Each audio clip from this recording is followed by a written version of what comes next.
Olá, esse daqui é o programa Comunicação Livre. Você que está assistindo pela TV Petrópolis e também pelas plataformas digitais da Comunicação Livre já está acostumado com esse nosso formato. A gente aqui vem trazer sempre conteúdo de qualidade e hoje a gente vai falar, apresentar imagens e conversa e bate-papo sobre um espetáculo delicioso, lindo, que se chama Independência Substantivo Feminino.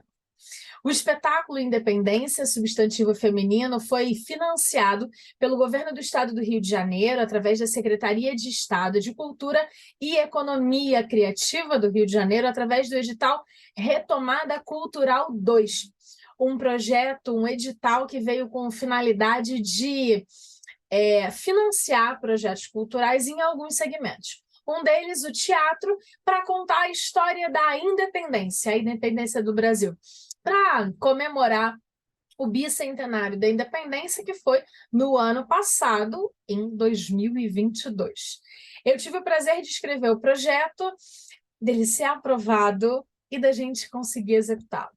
Aqui você vai ver um pedacinho das nossas ideias, dos nossos pensamentos, um pouco do que foi os ensaios, a montagem do material, o que aconteceu no camarim, tudo isso com uma pitada de quero mais. Quero mais do governo do estado para novos projetos, quero mais para apresentar esse espetáculo mais vezes. Eu espero que você goste de verdade.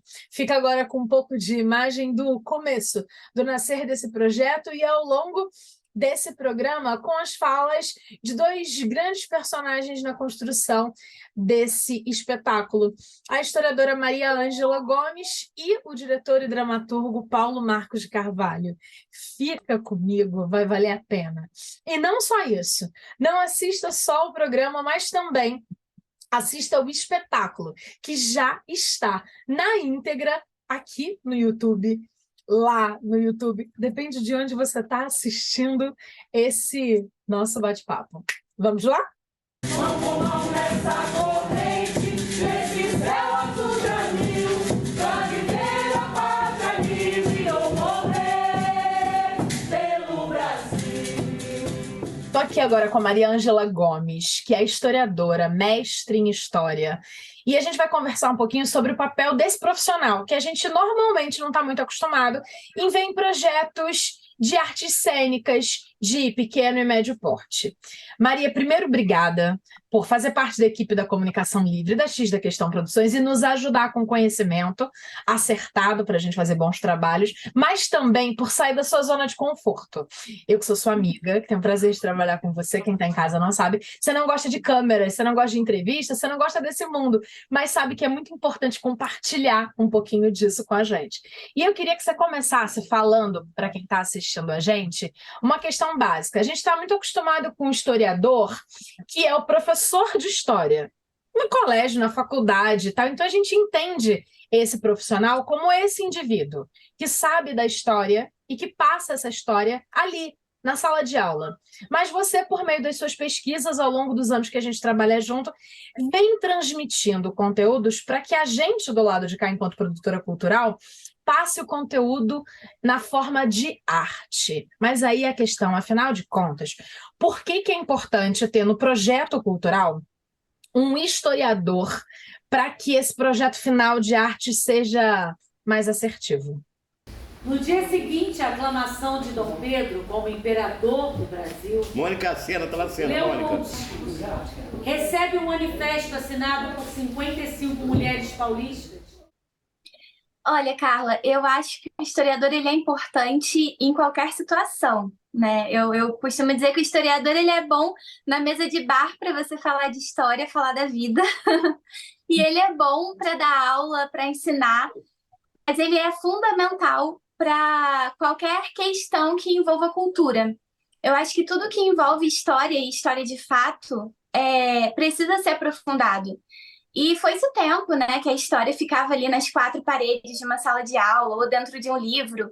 Hoje a história está viva, né? Ela está ganhando vida, graças a Deus ela está na arte, ela está na televisão, ela está no teatro. E o historiador tem que fazer parte desse processo para trazer essa verdade, né? A história de fato, a pesquisa, como que foi, trazer as fontes. e aí, através dessa arte, poder transmitir o que conhece, o que sabe, e é verdade, né? Esses políticos que estão nos olhos de quem quiser ver. São diferentes mesmo. Ele sabemos Tá, deixa eu reforçar essa fala aí. Mas tem uma coisa muito legal que você falou, que a história agora está viva. E como eu te conheço, a gente tem uma relação pessoal e, na verdade, todas as pessoas que participam desse projeto são pessoas que estão diretamente envolvidas com a comunicação livre. É um projeto de muito afeto, digamos assim, né? Eu sei que a gente, Carla e Maria, né? A gente, de vez em quando, fica conversando que a história pode estar no TikTok. Pode estar no Instagram. É um pouco disso que, quando você pensa em projetos históricos para artes cênicas, é trazer isso, a leveza da história, contar a história de verdade, mas de uma forma que ela vai ser, sei lá, assimilada de outro jeito, e não só... Eu adoro livros, mas não só na achatura dos livros didáticos, digamos assim. Exatamente. Até porque essa história, né, e a gente está atualmente, espero que cada vez mais, agora no novo momento, trazendo mais conteúdo cultural no país. A gente tem muita pesquisa histórica, graças a Deus, e é uma história vista por um outro ângulo. Não é mais a mesma história que eu e você aprendemos no colégio, porque principalmente quando você fala de independência, que é o nosso caso, a gente está acostumado a ouvir que a independência foi um ato heróico de um homem que sequer era brasileiro. Olha. Então, quando você traz essa nova perspectiva, e não só as mulheres, né? Eu acho que isso trazendo para a nossa realidade agora desse espetáculo. Mas quando você traz a história em várias vertentes, você tem a possibilidade de falar dela em vários olhares. E não só no olhar de quem conta a história, que a gente tem que pensar nisso. Quem está contando a história? Quem quis falar para a gente aquilo? O que queria passar? Eu tinha uma professora na faculdade que ela dizia que nenhuma cultura é inocente. Então, toda vez que você lê um texto, que você lê um livro, você tem que entender o que aquela pessoa quis transmitir com aquilo. Então, a cultura viva, ela traz várias visões, vários ângulos. A história vista de baixo, a história vista de quem participou, mas que não está no ato heróico, quem não estava em cima do cavalo, né? E isso é muito bom. Dizem que era um jumento. Sim, dizem que era um jumento. Mas aquela pintura que fica ali, que está nos livros didáticos, ela traz esse ato heróico, né? De uma coisa que foi feita, como eu disse, por um homem português. Né? Tanto que o nosso processo de independência ele foi muito diferente, ele foi muito difícil também, porque não foi muito bem reconhecido.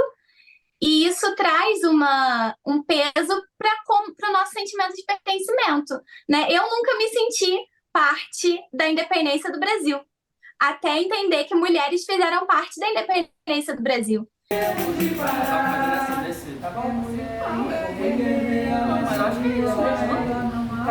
Tava direto? Pescador vai navegar, vai pra pesca da baleia. Quem guerreia é mulher e é guerreira, igual a ela não há. É mulher e é guerreira, igual a ela não há. Igual a ela não há. Então eu faço parte de um país que rompeu com as amarras de um outro país colonizador.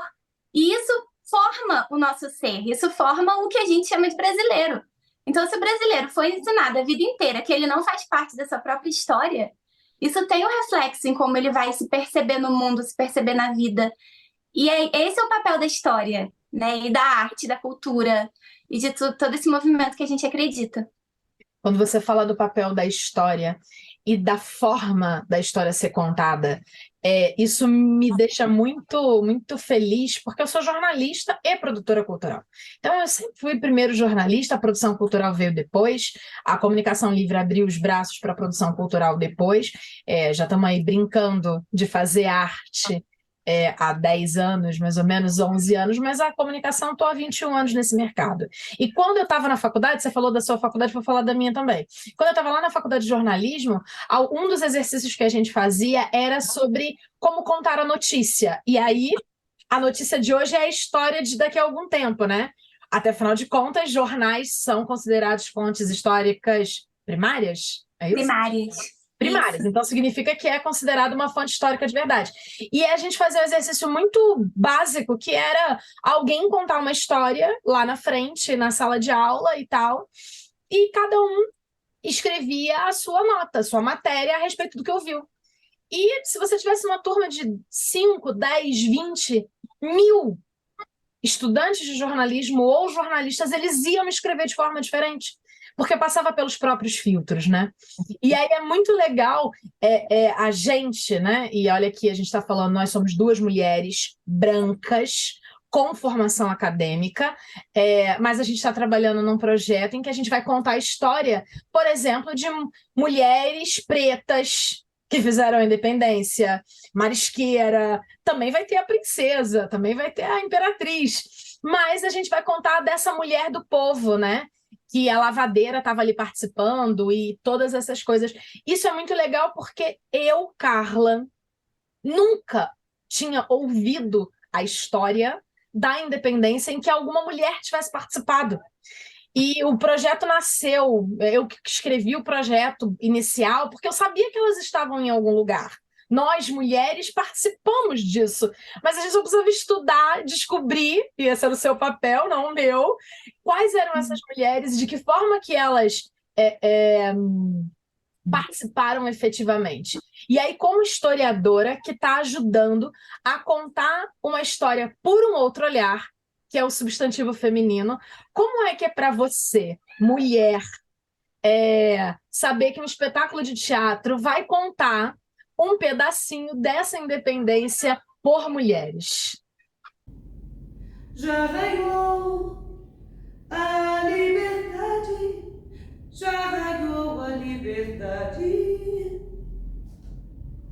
no horizonte do Brasil.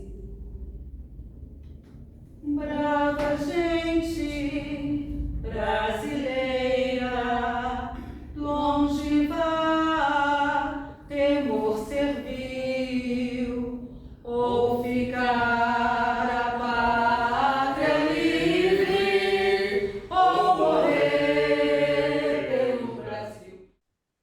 Olha, eu acho incrível. O que eu disse, né? Eu acho que eu nunca tinha me percebido parte da história da independência do Brasil até entender que eu também fazia parte, que as mulheres fizeram parte, me reconhecer, que rola um reconhecimento, né? Isso é tão importante. É importante para a gente, é importante para as meninas que estão começando agora. Eu fico muito feliz de ver uma produção cultural voltada também para mulheres fortes, que vai criar meninas fortes e futuramente mulheres fortes. Então, eu sempre falo que eu acredito muito nos meus, assim, eu acredito muito nessa geração, nos mais novos.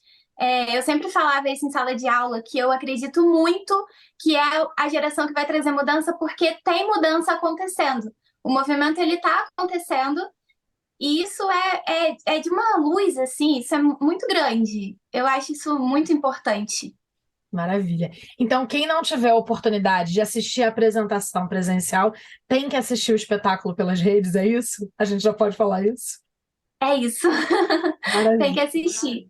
Tem que assistir. Maria, te agradeço imensamente e fico muito feliz de saber que a gente também vai contar várias histórias de Marias, né? Isso é muito legal. São várias Marias, uma Maria historiadora, Maria Filipa, Maria Leopoldina, e a gente vai, Maria Quitéria, a gente vai contar a história de 3 Marias, e isso é muito legal, porque o Brasil é cheio de Marias que fazem a história, fizeram a história, fazem a história todo dia, fazendo a independência do país ou a independência nossa feminina de todos os dias que a gente precisa continuar lutando. Obrigada de verdade por ter saído da sua zona de conforto, por ter gravado com a gente, por estar aqui mais uma vez compartilhando tudo que você sabe, né?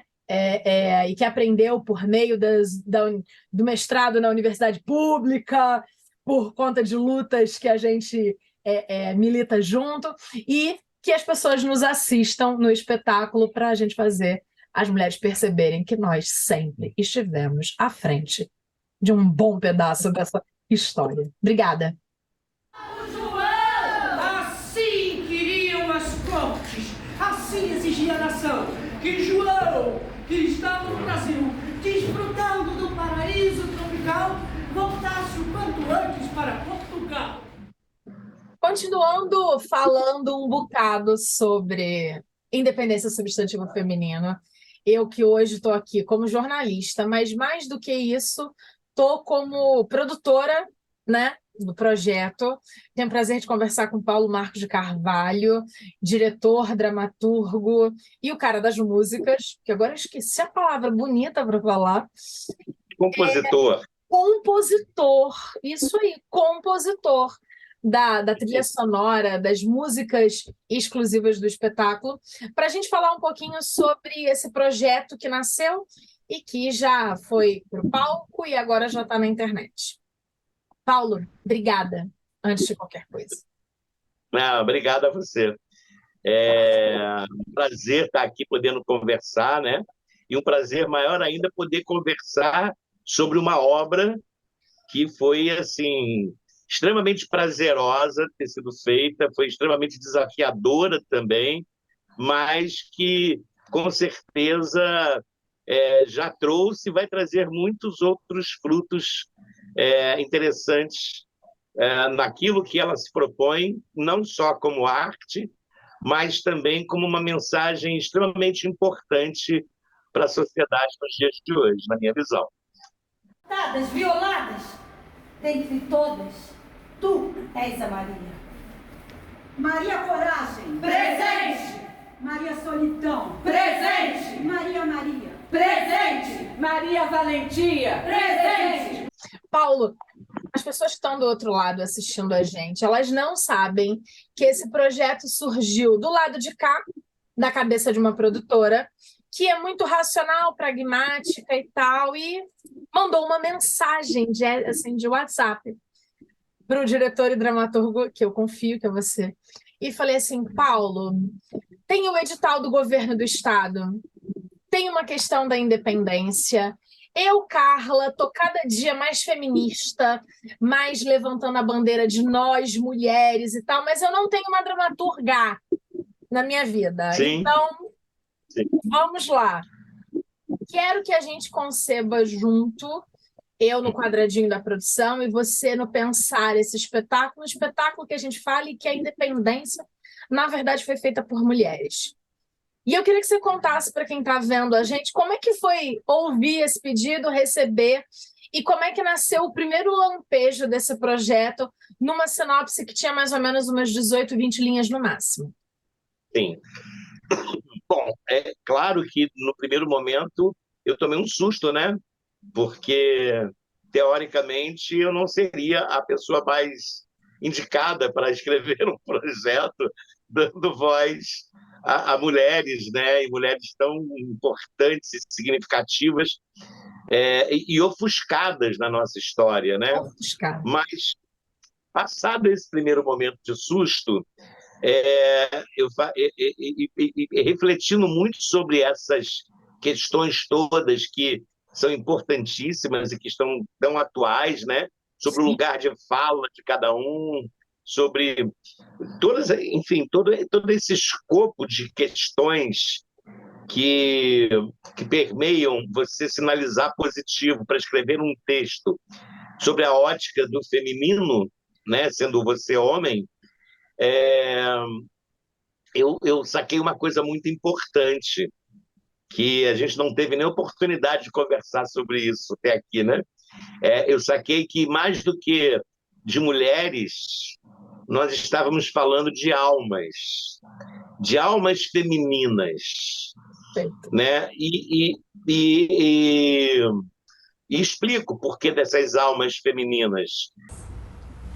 Uma gente misturada, colonizada, escravizada, consumida, não mais aceitava os grilhões de além-mar.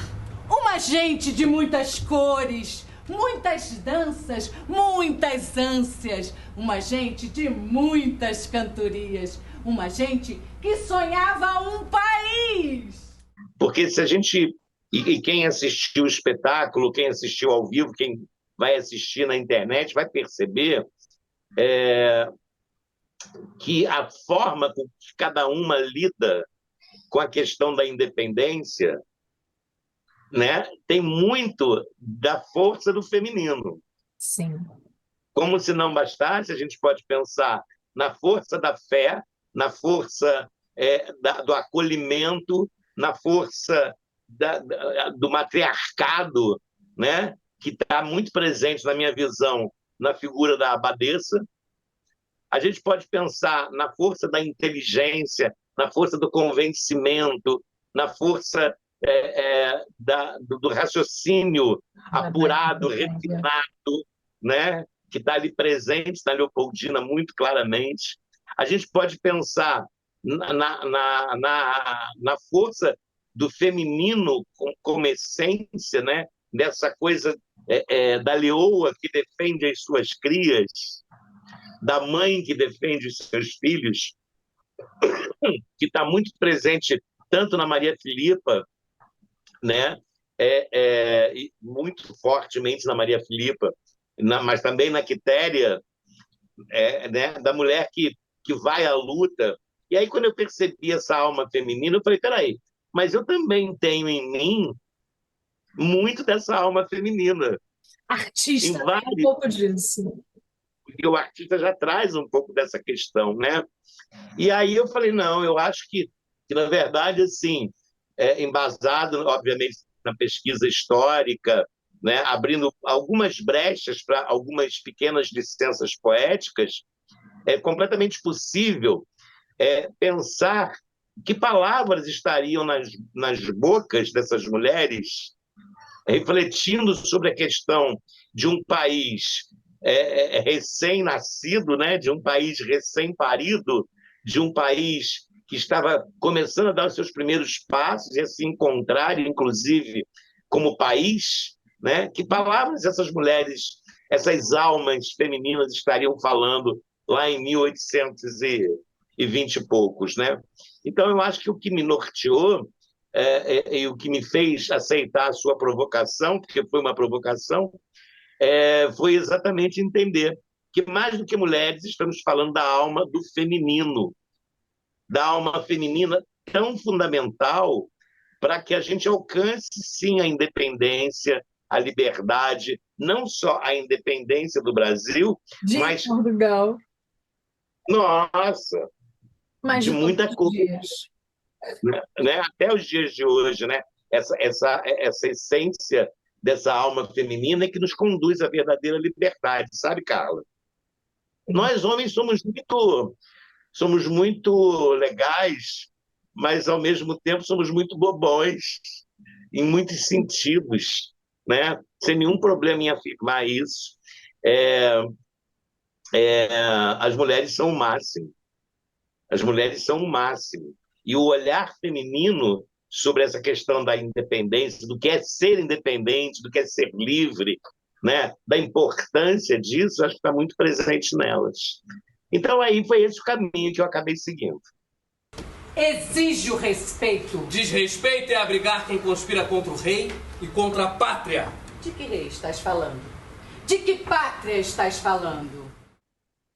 Ideia, projeto, vencemos. Ótimo. Vamos lá, vamos ter que executar um projeto que tenha um rigor histórico, porque a gente está falando de um projeto que foi pensado por conta do bicentenário da independência, mas um projeto que tem que ser além do bicentenário, que ele tem que mostrar para meninas, para mulheres, que a gente está, que sempre estivemos fazendo e que fomos esquecidas, escondidas, negligenciadas num processo histórico que, na maioria das vezes, foi escrito por homens brancos. E aí estou falando isso no papel de mulher branca com um homem branco que agora está escrevendo um pedaço da história de outra forma. E aí, nesse contexto todo, como é que foi o processo? Porque se tem uma coisa que me encanta enquanto jornalista, né, e produtora cultural, que para mim é muito fácil escrever. Mas é muito fácil escrever matérias para contar as histórias, ou para escrever um projeto que diga o objetivo desse espetáculo. Então, o Independência Substantiva Feminino tinha a intenção e o objetivo de falar com o seu público que mulheres eram relevantes e tal. Outra coisa é dar vida para isso, em falas, em cenas, em bocas, em movimentos, em momentos em que uma bacia vira um escudo. E eu queria que você falasse um pouquinho sobre isso, sobre essa a nuance, sobre esse detalhe de transformar a história em arte. Tá. Então, assim que eu comecei as primeiras pesquisas, né, eu percebi que tinha um material muito rico nas mãos. Por mais que você tenha uma carência grande de informações, porque não é fácil você conseguir pesquisar sobre essas 4 mulheres sobre as quais nós nos debruçamos, né? Por isso, tudo que você falou, pelo apagamento histórico feito, na maioria das vezes, por quem está contando a história naquela época, né? E com certeza a grande maioria foram homens brancos, então esse espaço do feminino aí fica bastante restrito. Mas, logo assim que eu comecei a me debruçar sobre esse material, eu percebi a riqueza daquelas propostas de vida daquelas pessoas e o quanto aqueles projetos de vida eram projetos políticos, né? Eram projetos políticos. E aí me veio uma luz e foi por onde eu caminhei, que foi o quê? Me debruçar em cima de um teórico, de um grande dramaturgo, um grande diretor alemão, chamado Bertolt Brecht, que é um revolucionário do teatro, né, no século XX, um cara extremamente ligado à questão do entendimento do teatro como transformação da sociedade, ou seja, ele fazia um teatro eminentemente político, né? E o grande barato do Brecht, a grande virtude dele, é que, apesar de fazer um teatro que a gente vai chamar de teatro épico, né?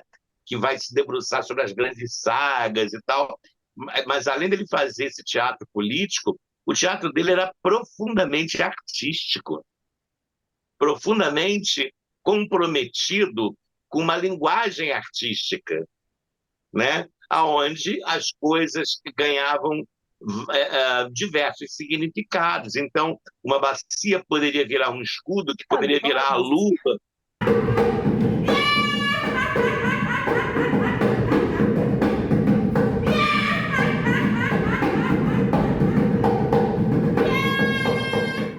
Né? Que poderia virar uma lua, que poderia virar, enfim, o que a nossa imaginação coubesse, né? O que a nossa imaginação permitisse.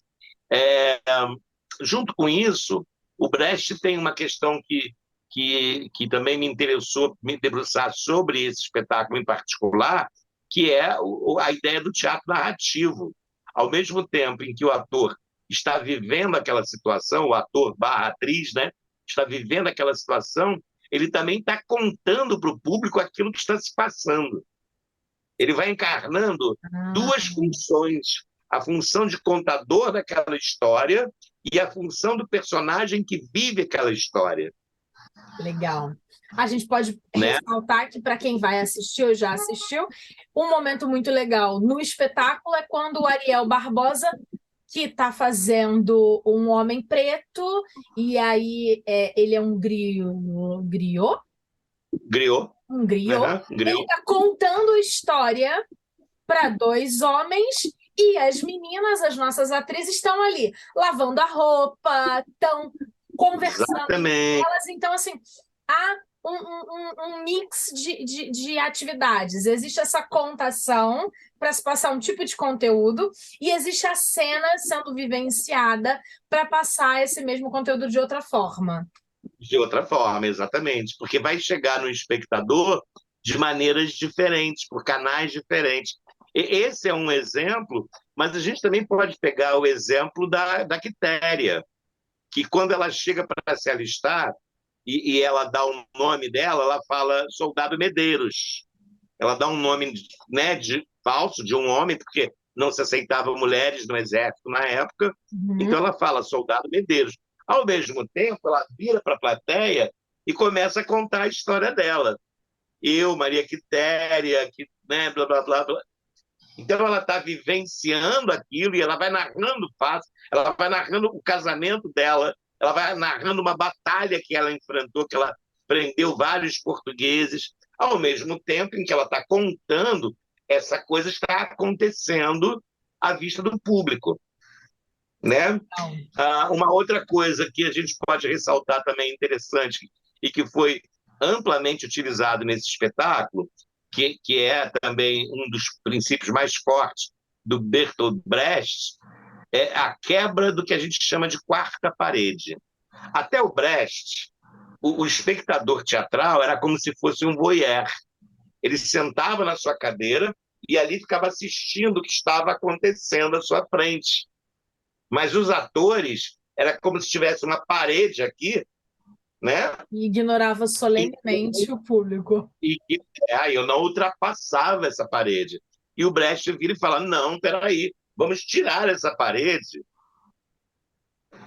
porque isso permite, já que o teatro é também um exercício de comunicação, onde eu tenho um emissor e um receptor, eu tiro essa parede e a minha comunicação pode ficar mais potente.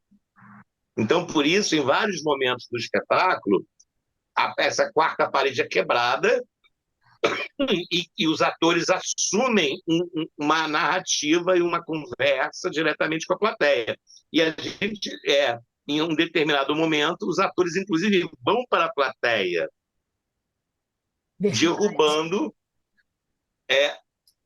literalmente escadinhas, sobem pelo palco direto, sem ser... Eu assisti... Uma coisa é a gente estar no ensaio, e aqui as pessoas vão ver alguns trechos do ensaio, e a gente imaginar como isso vai ser. Mas, por exemplo, Flávia Miranda, que é uma atriz de 1,50 m e poucos, 1,60 m, ela subiu no palco numa pesada só. E eu que estava bem ali perto, pensei assim, Jesus, ela vai conseguir. E aí era a produtora, né, que estava ali também como espectadora. Então a gente vai sentindo essa coisa toda acontecer. Muito legal, todos esses artifícios que foram usados para contar a história da independência do Brasil para Portugal.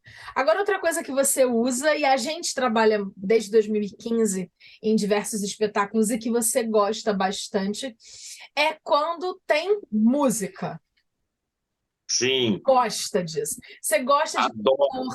E aí eu queria que você falasse sobre as composições que foram produzidas para este espetáculo. Quais eram, afinal de contas, a finalidade dessas peças, dessas obras raras? Eu tive que me conter, Carla Coelho, porque, na verdade, eu ia colocar muito mais música. Porque a música, na minha visão, né, assim como outras coisas pertinentes ao teatro, a gente vai falar também do figurino, a gente vai falar da iluminação, a gente pode falar da cenografia, né, a gente pode falar da movimentação da cenografia, mas a música, para mim, é texto. Vinda das terras da Europa, uma princesa distinta, de cultura elevada, ela é muito preparada para ser estadista. Casou por procuração com o herdeiro da nação, unindo duas dinastias, mas quanta alegria, mas quanta emoção. Ela logo se encantou com as terras daqui, com as terras daqui, com a terra Brasil.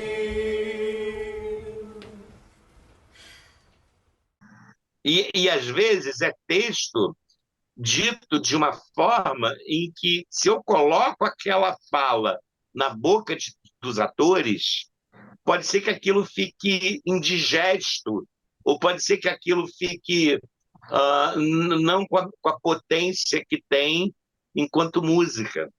Perfeito. né? E nesse espetáculo, em particular, a música é muito texto. É muito, muito, muito. Todas as três músicas contam histórias, né? É, quem assistiu, quem vai assistir ainda o espetáculo, eu peço que preste atenção na letra da primeira música, por exemplo, em que a gente dá boas-vindas para a plateia, né, educadamente, por favor, sentem aqui, assistam, que a gente trouxe para vocês. Mas no meio dessa letra, a gente fala verdades duríssimas sobre a questão da independência, sobre a questão da liberdade, sobre a questão da falta de liberdade. E que talvez, se a gente coloca na boca de um ator, aquilo chega para a plateia de uma maneira pesada demais, ou chega de uma maneira panfletária, no sentido de defender uma bandeira, e o teatro não está aí necessariamente para isso, né? Mas quando eu coloco na música, essa suavidade que a música traz leva essa dureza, essa verdade para um lugar mais palatável, né? Legal. Leva essa coisa para um lugar mais onírico. A mesma coisa a gente pode pensar na música que serve de tema para Maria Filipa. Adoro essa. Eu também adoro essa. Né? Ela toma, né? Aliás, antes de falar da música da Maria Filipa, já que eu falei ela nos toma, deixa eu fazer um parênteses aqui para também dar uma explicação e dar uma sugestão para as pessoas. O próprio Brecht, ele usava muita música também. E tem um compositor chamado Kurt Weill, que era o compositor que assinava praticamente todas as peças do Brecht. A sugestão é que as pessoas procurem esse cara. Kurt Weill, na internet tem as músicas dele são maravilhosas, assim, né? Um exemplo que a gente pode pegar de uma música inspirada de uma música brasileira que foi inspirada no Kurt Weill. Aquela música do Chico Buarque, a Ópera do Malandro. Todo mundo adora. O Brecht montou uma ópera, um texto teatral chamado A Ópera dos Três Vinténs. E inspirado nessa Ópera dos Três Vinténs é que Chico Buarque escreveu a Ópera do Malandro. Assumidamente, né? E muitas das músicas que estão presentes na Ópera do Malandro têm inspiração clara no Kurt Weill, né? Então vale a pena conhecer o cara. O cara é bom, o cara é muito bom. E a música da Maria Filipa, ela tem uma frasezinha que na segunda parte dela, né? És a luz dessa candeia. Ora, ela é a luz daquela. Ela é uma mulher negra, interior da Bahia, recôncavo baiano, 1820. Ela consegue, 1820, 22, 23, reunir um grupo de mulheres para formar uma resistência bélica contra soldados portugueses. É muito legal. E põe esses caras para correr. Dá uma coça nos caras com uma coisa chamada cansanção, que é uma espécie de urtiga, né? Os caras ficam lá coçando, e aí elas vão e tacam fogo nos navios desses caras. Que mulher é essa? Que poder é esse? São as mulheres, né? Que foi contar a história com cena, com música, com tudo isso. A música da Maria Filipa me toca porque ela me bate, assim, ela tem uma pegada, né? Tem uma coisa do tambor, que todos nós temos um tambor o tempo todo, né? Palpitando, Sim. E essa coisa do tambor. A gente tem que falar mais um bocado de coisa, então vou parar de falar de música e vou falar de engatar na música. Exato. E aí, assim, figurino minimalista, mas que fala com muita expressão. Por que para você isso é uma ferramenta no teatro? o minimalismo? Porque o figurino do espetáculo ele era bonito, ele tinha alguns trajes bem marcantes, então, assim, a abadesa tinha o seu traje completo de freira, a princesa, a Leopoldina, né, imperatriz, tem um traje lá oitocentista, a Quitéria tem o traje dela, como dizem os livros, com o detalhe da beiradinha verde, o chapéu mais próximo de todas as imagens que a gente mostrou. Esses eu acho que eram assim os 3 grandes figurinos. Agora, fora isso, a gente conta essa história de uma forma mais leve. Por que motivo? Então, como é que eu entendo o teatro? O que é o teatro, né? Se a gente resumir muito, se a gente resumir, o teatro é a realização de uma ação dramática. O teatro é a realização de uma ação dramática. Ação nós fazemos todos os dias na vida. Perfeito. Mas as ações que nós temos na vida, na sua grande maioria, não são ações dramáticas, são as ações prosaicas, né?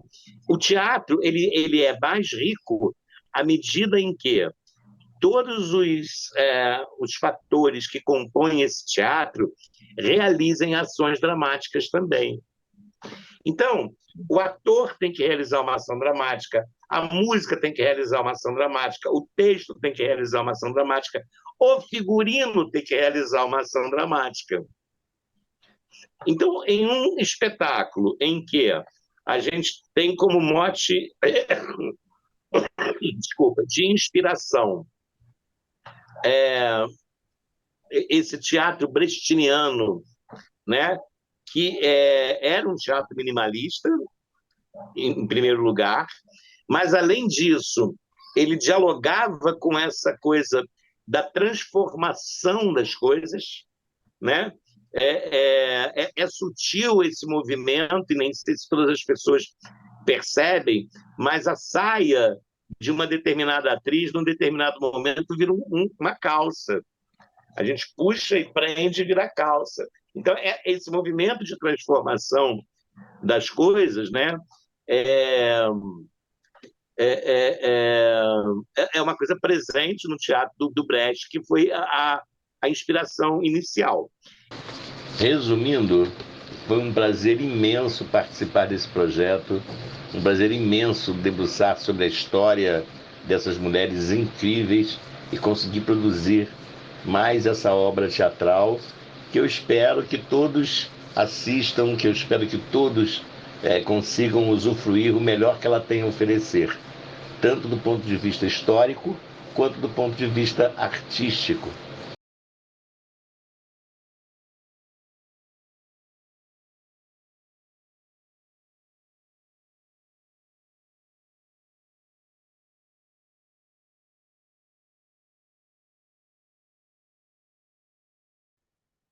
Normalmente eu termino o programa Comunicação Livre fazendo assim.